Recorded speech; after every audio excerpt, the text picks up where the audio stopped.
Hey everybody, my name is Brandon. Welcome back to Cinefessions, where we talk all things media, and welcome to episode 3 of Shelf Space, where I ask the question, are these titles worth the shelf space? Today we are going to look at 3 titles from boutique companies, all horror films, in celebration of the upcoming Halloween holiday. As you can tell, my voice is screwy. I'm not feeling good at all, but I don't want to let this Halloween week go by without some horror movie reviews. So today we are looking at a title from Scream Factory, a brand new one that just came out this past month, plus a title from Second Sight, and then finally one from Arrow Video. So let's not waste any time at all. Let's dive right into episode 3 of Shelf Space. So I know I mentioned this in my last haul video, but I also want to talk about it here just because you may not have watched that one. But the whole point of doing these Shelf Space episodes is to make up for the fact that I will not be doing a 13 days of Halloween vlog come Halloween Day, which I've done over the past couple of years. But sometime last week, I realized even though I was about halfway through, I was not going to get through all 13 movies and have time to edit a full vlog before Halloween Day. So instead, I decided to take the 6 that I've watched so far and just put them into a couple different Shelf Space episodes.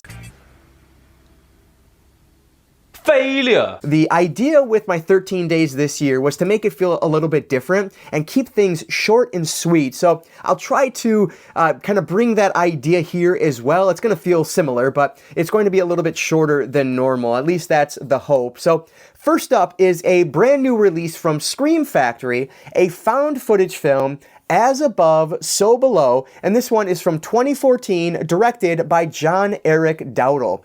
So as I mentioned, this is a found footage film that I have seen before. I have the, actually, is it up there still? No, I think I took it down. I showed it in my other clip, but this has an awesome standard release with an awesome slipcover. That's why I really like the original release. You know what? Let me see if it's behind me here still. I do have it behind me here still. This is the original slipcover, and you can kind of tell this is textured on the top there, and that is just awesome. It's one of my favorite slipcovers in my collection. It's super cool. Now, the re-release here, or the new release rather, by Scream Factory does have a slipcover, but it's not textured, so it's just therefore not nearly as cool. But you can see the reversible cover art does have that original poster art on it as well, which I think is really cool. If I can get that back on there, there we go. So this is a film where we are following this group of people. It's led by our main girl. She is essentially like an Indiana Jones type character where she's trying to prove basically the theory that her father set forth. And so she's going into the catacombs underneath Paris. And it is extremely claustrophobic and really creepy. And now this is the second time I think I've seen this one, and I think this is one of the more underrated found footage films out there. They filmed this in the catacombs of Paris, and that real setting helps legitimize this film so much. It makes it feel that much creepier than it might otherwise, and I love this movie because of that. It is just freaky where this thing goes. There are moments in this where I'm holding my breath, trying to figure out like what's going to happen next and things along those lines. Like that's what makes this one so memorable to me.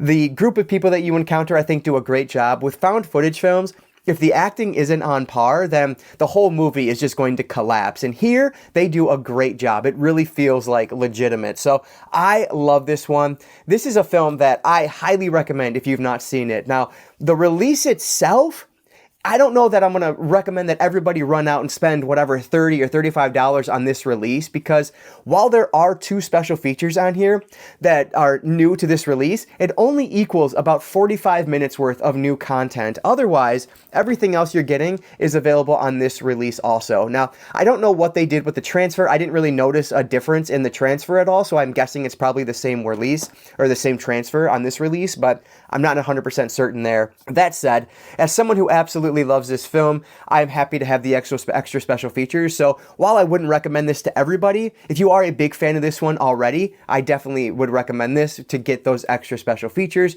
We have an interview on there with the director and one with the writer. I think they're actually brothers that are on there being interviewed, but they're great. It just gives you more behind the scenes information, which I always find cool for horror movies or any movie that I really like this one. So highly recommend this film if you haven't seen it, but you can pick up this standard release for like less than $10, I think it is, on Amazon. So I'd probably go that route if you just want to check it out. But either way, this is a great movie. I am going to give As Above, So Below from 2014 4 out of 5 stars. Highly recommended found footage film. And asking the question, is this worth the shelf space? 100%. Very happy to have been able to upgrade this to the Scream Factory Collector's Edition. But that said, if you don't already own it, probably stick with, if you haven't already seen it, probably stick with this original release because you're not getting that much more for a significantly higher price tag.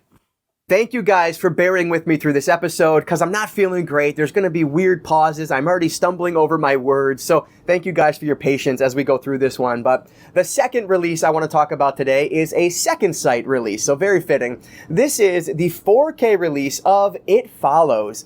So this is from 2014, directed by David Robert Mitchell, and I have seen this one before.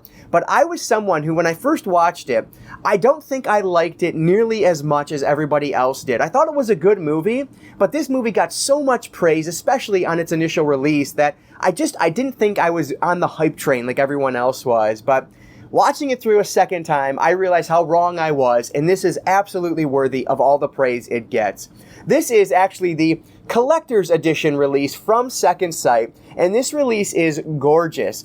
If you guys follow the channel closely, you might remember that back in early 2024, I actually purchased the standard 4K release of this from Amazon.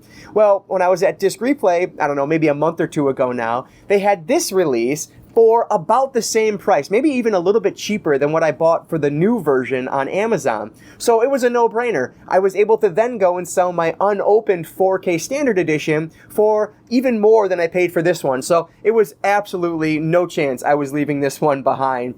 Not only does this come with the movie itself, but it also comes with some like postcards and this big giant booklet with it as well. It's something like 200 plus pages. It is awesome, and it's full color. It is just a really great booklet, and so that's why I wanted to pick this one up. I would have grabbed it initially, but yeah, it was a lot more expensive than I was willing to pay for it as someone who didn't think I really liked the movie all that much, but I'm really glad I rewatched it. So anyway, with It Follows from 2014, basically this is essentially like an STD that is passed amongst a group of friends. So we are following our main character, and she ends up hooking up with a guy toward the beginning of the film. Well, he ends up chaining her up afterwards and letting her know, hey, I just passed this haunting thing on to you, FYI, and you have to now have sex with somebody else so that they chase after this next person. And it's just a chain that continues in that way. I'm explaining it very poorly, but it's actually a really interesting premise. It's very reminiscent of The Ring, except with The Ring, you don't have to worry about it coming back to you, whereas in It Follows, if the last person gets killed by this haunted ghost thing, whatever it is, well then it just keeps going back down the line until it kills everybody. So it's a very interesting premise, and I think they play it out extremely well in this film. It's interesting because David Robert Mitchell actually did a film right before this called The Myth of the American Sleepover. That ended up being one of my favorite films the year that one that released. I loved that movie. This feels very similar. It has indie film vibes to it. It's actually filmed here in the Detroit area, so I loved that aspect of it. I totally forgot about that coming back into it, but that was really cool seeing places that I know and have traveled and spent time with, so I really like that aspect of it. But it's almost like The Myth of the American Sleepover, but instead of it being a kind of coming-of-age teen story, it's a horror story with these same, now instead of teenagers, they're 20-somethings or late teens. I believe they're in college. I think our main character's in college now. But yeah, so it feels almost like not a sequel, but just like a spiritual successor in David Robert Mitchell's filmography. So I highly recommend both of these if you haven't seen them. But this is just such a great film. And the one thing that really hit me through on this time was just how dark this whole thing is. As it plays out, it goes to really dark places, which I don't even know if I caught the first time through. But the acting in this is phenomenal. The direction is great. It is just an eerie film that works on virtually every level. So this is a fantastic release. It is absolutely loaded with special features, which I've not gotten a chance to dive into yet because I've been trying to make my way through as many horror films as I can. So when I do that, unfortunately, the special features get put to the side. But yeah, this is a great release. So again, this is one that I will give 4 out of 5 stars. Highly recommend it. And is it worth the shelf space? I mean, 100% yes. Very happy to have upgraded this one to the collector's edition release. Last but not least today is an Arrow Video release of the 1990 film Tremors, directed by Ron Underwood. So this is a movie that I used to watch as a kid, but watching it this time, I didn't remember much of this movie at all. So it almost felt like a first-time viewing for me, but it wasn't technically. But this is a movie where we are following Kevin Bacon and Fred Ward. They are handymen in this very small town. I think it's like a population of around 14 people.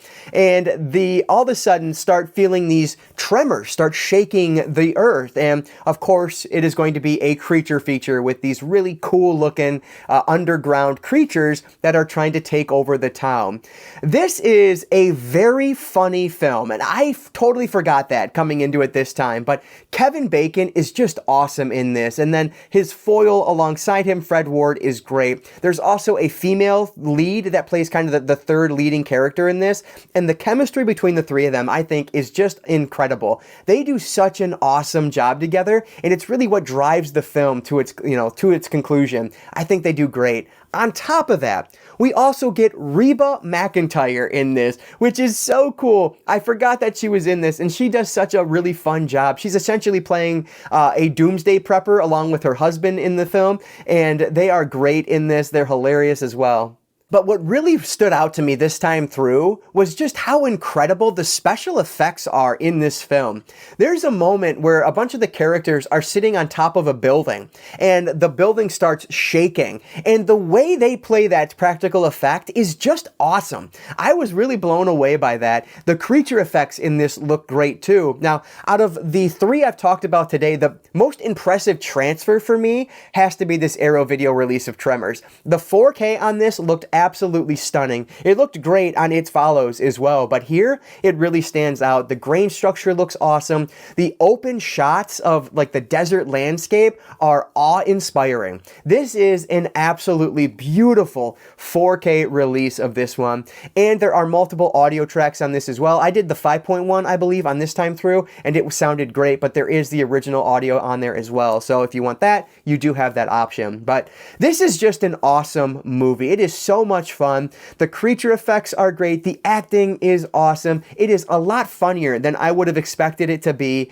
It is just exactly what you would want, or exactly what I want anyway, from a creature feature like this. I cannot wait to finish this series. I do have Tremors 2 on 4K, and that's one thing I'm a little bit disappointed with myself. My Tremors 2, it's like the more collector edition where it has the case around it and there's a booklet with it. For some reason, I only grabbed the standard release of this, which if I had it to do again, I would probably pick up the bigger version of it because this is just such an awesome movie with a great release from Arrow Video. So highly recommend specifically this 4K.